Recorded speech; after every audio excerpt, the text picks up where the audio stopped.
बा बुढ़ा भैया बा सगरो जय जय हो खता सगरो रहुए चर्चा बा जय हो होली हो क्या बात है। होलिया में ना अइलन पियावा हो लेके सूतीले तहकियावा होलिया में ना अइलन पियावा हो लेके सूतीले तहकियावा हे सूतीले तहकियावा लेके सूतीले तहकियावा सूतीले तहकियावा लेके सूतीले तहकियावा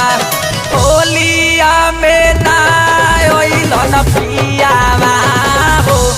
लेके सूतीले तहकियावा होलिया में ना अइलन पियावा हो लेके सूतीले तहकियावा जय हो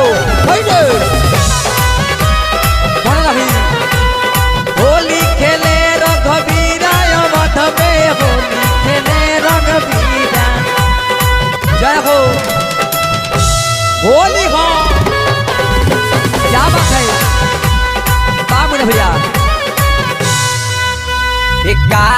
करब राजा हो विदेशवा में जाई के विदेशवा में जाई के विदेशवा में जाई के का करब राजा हो विदेशवा में जाई के हमारो जवनिया पिया रह जा ताछ छन के भरल जवनिया छन वाला सारे हले के सूतीले तहकियावा होलिया में ना अइलन पियावा रे हले के सूतीले तहकियावा जय हो तोरा के छरा बोलवले बा चल रे छमरी गंगा नहाए तोरा के छरा बोलवले क्या बात है होली हो ए पूरा भैया होली हो पूरा ना मानो होली है जय हो वाह जय हो मुना बिहार दीपक बुझे ना दद के क्या बात है कातना ले कोगी खेला सन महरद के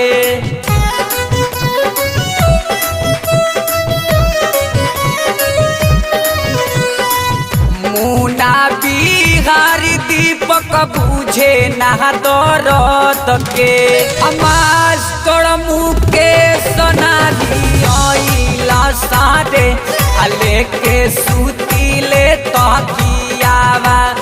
होलिए में ना अइलन पियावा रे हले के सूतीले तहकियावा होली है। और आशा कर रहा हूँ कि यह वीडियो आप सब जो देख रहे थे सूरदास का आप लोग बहुत कमेंट कर रहे थे काफी अच्छा लगा होगा आप सबको। अगर अच्छा लगा हो तो प्लीज इस भाई को इस अंधे भाई को आप सबका भाई है आप सब खूब प्यार दुलार दे रहे थे और अभी भी आप सब दीजिए प्लीज आप सबसे रिक्वेस्ट है। और आगे इस वीडियो को शेयर करिए ताकि भाई आपका स्टार बनेंगे। और एक गरखा म्यूजिक मेरा हम लोग को चैनल खुला है गरखा म्यूजिक है ना उनको आप लोग प्लीज सब्सक्राइब कर लीजिए। और आइए इनसे बात करते हैं। चलिए आए भैया आज बड़ी खुशी की बात की आज फिर से आज हम मुन्ना भैया के स्टूडियो में मेजमान बनी का मुन्ना भैया तो से चाहम कि हमरा से अगर कोनो प्रकार के टूटी भी हो गए तो अपना घर के भी एगो छोट वाला समझ के क्षमा करब सबे का मुन्ना भैया। हाँ ऐसे कि हम तो दोनों आँख से अंधा बनी का मुन्ना भैया हम तो दुनिया के तो देख नहीं सकत का लेकिन रउआ लोग के समक्ष एगो आज हमारा मन कोई लखता एगो होली गीत गा देनी है प्यार दुलार देवे खातिर का मुन्ना भैया। रउआ लोग खूब जम के प्यार दुलार दी सब है अब मुन्ना भैया के चैनल के सब्सक्राइब और साथ ही साथ बेल आइकन के जरूर दबाई सबे। वाह जय हो भोजपुरी समाज।